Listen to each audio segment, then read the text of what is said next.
there is no comparison between Chandrababu Naidu గారు and Jagan. First of all అసలు అది కంపేరే చేయలేమండి. చంద్రబాబు నాయుడు గారు స్టేట్ని బిల్డ్ చేశారు. అసలు అది లోటు బడ్జెట్లో ఉన్నప్పటికీ ఈ రాజధాని మనకి 10 years టైం ఉంది ఇవన్నీ కట్టడానికి, ఇవన్నీ ఒక అడ్మినిస్ట్రేషన్ ద్వారా స్ట్రీమ్ లైన్ చేయటానికి, లేకపోతే మన 11 ఇన్స్టిట్యూషన్స్ కానివ్వండి, ఇవన్నీ చేయటానికి చంద్రబాబు నాయుడు గారు ఫుల్ ప్రణాళిక వేశారండి. అమరావతి అయితే అది ఒక గ్రీన్ అండ్ బ్లూ క్యాపిటల్గా చేసి దాంట్లో డ్రైనేజ్ సిస్టమ్ నుంచి అన్నీ ఆలోచించారండి. డ్రైనేజ్ సిస్టమ్ కూడా ఎక్సలెంట్గా ఉంది అక్కడ అయితే అన్నీ ఆలోచించి ఇటువంటిది ఫెంటాస్టిక్ ప్లాన్ ఒకటి వేస్తే వీళ్ళు మొత్తం రాష్ట్రాన్ని అధోగతి పాలు చేశారు. అది యు కాంట్ కంపేర్.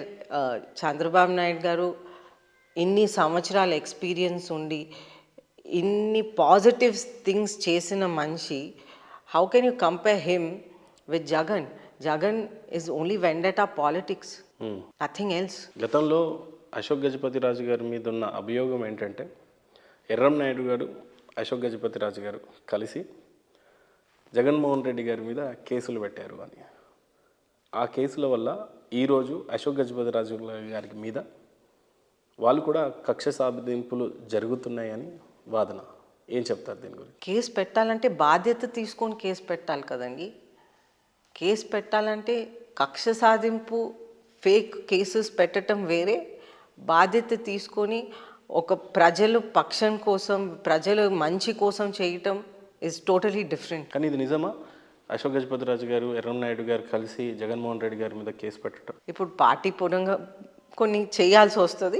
ఆ బాధ్యతలు డెఫినెట్గా చేశారు.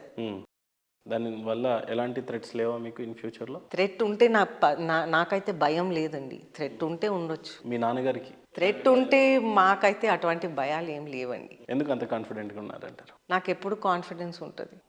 వాళ్ళు ఏం చేస్తారండి? ఏం చేస్తారు అని అంటే, ఇప్పుడు రీసెంట్గా మానస ట్రస్ట్ నుంచి నాన్నగారిని తప్పించటం, మీరు కోర్టుకి వెళ్ళటం, పాజిటివ్ రెస్పాన్స్ రావటం, ఇది మళ్ళీ ఇంకెక్కడి వరకు దారితీస్తుందో తెలియదు. ఓకే, వాళ్ళు కోర్టుకు వాళ్ళు డెఫినెట్గా మాన్సాజ్ మీద పడ్డారు, డెఫినెట్గా జియో తెచ్చారు, డెఫినెట్గా ఈ వైసీపీ ప్రభుత్వం కక్ష సాధింపు చేసింది.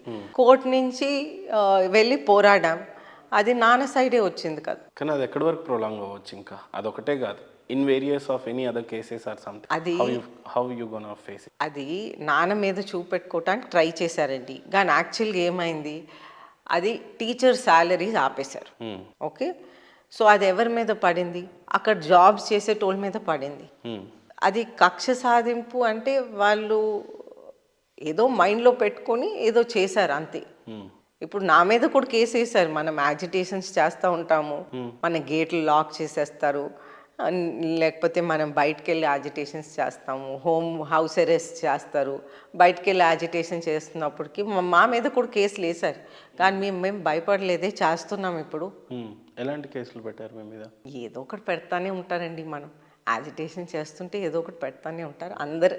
మన పార్టీ లోయెస్ట్ క్యాడర్ నుంచి చంద్రబాబు నాయుడు గారి వరకు అందరి మీద కేసులు ఉన్నాయి. చాలామందికి అయితే మీ ఫ్యామిలీ మీద ఒక పెద్ద డౌట్ ఉంది.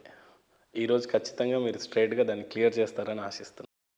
విజయనగరం అనగానే రాజులు అంటారు, చాలాసార్లు మీరు విని ఉంటారు. అశోక్ గజపతి రాజు గారు అంటే భూస్వాములు అంటారో, లేకపోతే పెద్ద కోర్టు ఉంటుంది, ల్యాండ్ బ్యాంక్ చాలా ఎక్కువ ఉంటుంది, ప్రాపర్టీస్ ఎక్కువ ఉంటాయి, ఆస్తులు ఎక్కువ ఉంటాయి, లిక్విడ్ క్యాష్ కూడా ఎక్కువ ఉంటుంది అని అంటుంటారు.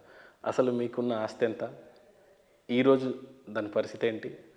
నిజంగానే గతంలో ఉన్న ఈ రాజరికం, రాజ్యాధికారం, లేకపోతే రాజులు ఇవన్నీ, లేదంటే ఈ కోట, ఏం చెప్తారు నిజంగా? మీ ఆస్తి విలువ ఎంత ఉంది మీకు? ఎంత ఉండేది? ఎంత పోగొట్టుకున్నారు? ఎంత దాచుకున్నారు? తాతగారు అయితే కోట అయితే మాన్సాస్కి అంకితం చేశారండి. సో అక్కడ ఇన్స్టిట్యూషన్స్ నడుస్తున్నాయి. సో అది మీరు ఫైనాన్షియల్గా ఆస్తి అని మీరు ఆ సైడ్ నుంచి ఆలోచిస్తున్నారు, కానీ ఇప్పుడు ఇన్ని ఇన్స్టిట్యూషన్స్ పెట్టినప్పటికీ ఎంతమంది ప్రజల్ని బెనిఫిట్ అవుతుందనేది మీరు ఆ సైడ్ నుంచి లక్ష్మీదేవి అనే ఆస్తి గురించి మీరు ఆలోచించాలి. ఎందుకంటే ఎవరు ఆస్తి అనేది అందరు అనుకున్నట్లుగా హెరిడిటరీగా ఏదో షాపింగ్ కాంప్లెక్స్ ఆ విధంగా ఏం రాలేదు. కానీ నాకు లక్ష్మీదేవి లాంటి ఇంతమంది ఎడ్యుకేటెడ్ పీపుల్ ఆ ఇన్స్టిట్యూషన్స్ నుంచి బయటకు వెళ్ళారు. మనం ఈ రోజుల్లో మనం పాదయాత్ర చేస్తున్నప్పుడు, లేకపోతే సడన్గా ఎయిర్పోర్ట్లో ఎవరైనా చూసినప్పుడు, లేకపోతే స్టేషన్లో ఎవరైనా చూసినప్పుడు కూడా పైకి దే కమ్ అప్ అండ్ మాతో మాట్లాడతారు. ఇలాగా మీ తాతగారు ఇచ్చిన ట్రస్ట్లో మేము చదివాము, మా ఫ్యామిలీస్ దీనివలన మేము పూర్తిగా ఇండిపెండెంట్గా ఉన్నాము, మా ఓన్ ఫీట్ మీద మేము నిలబడగలుగుతున్నాము.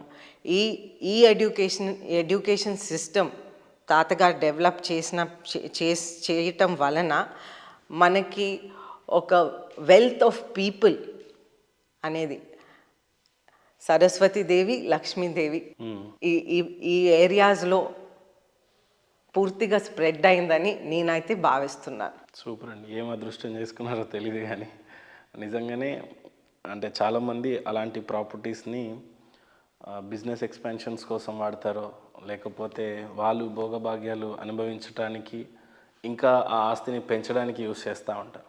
ఫస్ట్ టైం ఒక లక్ష్మీ తల్లిని ఒక సరస్వతితో పోల్చిన మిమ్మల్ని hands off to you madam. నిజం చెప్పాలి అని అంటే మీకు ఇప్పుడు ఏం బిజినెస్ లేవు, దెన్ సర్వైవల్ ఏంటి? సర్వైవల్ అంటే ఈవెన్ చాలామంది నన్ను తిడతారేమో ఇంటర్వ్యూ చూసిన తర్వాత, అసలు మహారాణి లాగున్న విజయలక్ష్మి గారికి ఏంటి సర్వైవల్ అని అడుగుతున్నారని అనవచ్చు. కానీ నా క్వశ్చన్ తప్పు కాదని అయితే భావిస్తున్నా మీ వరకు అయితే. అంటే నా ఒపీనియన్లో మన ప్రజల ఆశీర్వాదమే నా సర్వైవల్. బట్ ఏదైనా ముందుకు కదలాలంటే రూపాయి అవసరం. మీరా బిజినెస్ చేయట్లేదు, దెన్ హౌ? ఎలా? లాజికల్గా కాకుండా నిజంగా కరెక్ట్గా చెప్పండి. How you are running? ప్రజల ఆశీర్వాదం. ఇంతమంది ప్రజలకి నిన్న పెట్టిన స్టేజ్కి ఈ ఖర్చులను ఎక్కడి నుంచి వస్తున్నాయి? పార్టీ సపోర్ట్ చేస్తుంది, ఓకే, ప్రజలు సపోర్ట్ చేస్తారు. పార్టీకే మీరు డొనేషన్స్ రూపంలో కానీ ఇంకో రకంలో ఇవ్వాలని వాళ్ళందరూ ఎక్స్పెక్ట్ చేస్తుంటే పార్టీ మీకు ఎలా ఇస్తుంది మేడం? ప్రజలు పార్టీ అది నేను అంటున్నాను. ప్రజలు పార్టీ సపోర్ట్ చేస్తారు మమ్మల్ని. ఓకే, వాళ్ళు సపోర్ట్ చేసినంత కాలం నేను చేయగలను, వాళ్ళు సపోర్ట్ చేయలేని రోజు నేను చేయలేను. As long as they want me here, నేను ఒక బాధ్యతగా నేను తీసుకొని చేస్తాను. నిజంగా చెప్పాలంటే తల్లిదండ్రుల్ని దైవ సమానులు అంటారు మేడం. మీకు దొరికిన తల్లిదండ్రులు నిజంగానే దైవ సమానులుగా సమాజమే భావిస్తుంది. అలాంటి తల్లిదండ్రులు దొరకటం, వాళ్ళ గురించి చెప్పాలంటే మీరు ఏం చెప్తారు మేడం? నా లక్, నా పూర్వజన్మ సుకృత. ఎలాంటి అనుబంధం ఉంటుంది నాన్నగారితో కానీ అమ్మగారితో? ఉంటుందా? టైం ఉంటుందా? అంటే ప్రస్తుతంకైతే టైం లేదండి, కానీ నాన్నగారు ఎప్పుడు బిజీగా ఉండేవారు. కానీ విచిత్రం ఏంటంటే మీ టైం విషయంలో అప్పుడు నాన్నగారు టైం ఇవ్వాలనుకుంటే నాన్నగారు బిజీ, ఇప్పుడు ఆయన దగ్గర మీరు చేరాలన్నా ఇప్పుడు మీరు బిజీ. దాని ఎలా మీ ఎమోషన్స్ అన్నీ ఎలా క్యారీ అవుతాయి? ఎలా టైం స్పెండ్ చేస్తారు మీరు? అంటే ఇప్పుడైతే ఎక్కువ వర్క్ గురించే జరుగుతుందండి, బికాస్ టైం లేదు. జీవితాంతం వర్కే ఉంటుంది. ఇప్పుడు అప్పట్లో మేము చూసిన అశోక గజపతి రాజు గారు ఇప్పుడు అలా లేరు, ఏజ్ అయిపోయారు. Still he's young, still thinking towards people. ఎంతకాలం ఇలా? మీకంటూ ఒక పర్సనల్ టైం ఉండాలి కదా, so no regrets at all? ఈ ఫీల్డ్లోకి వచ్చినప్పుడు టైం అనేది ఉండదండి. వీ హ్యావ్ టు అది గివ్ అప్ చేయాలి, డెఫినెట్గా అది గివ్ అప్ చేయాలి.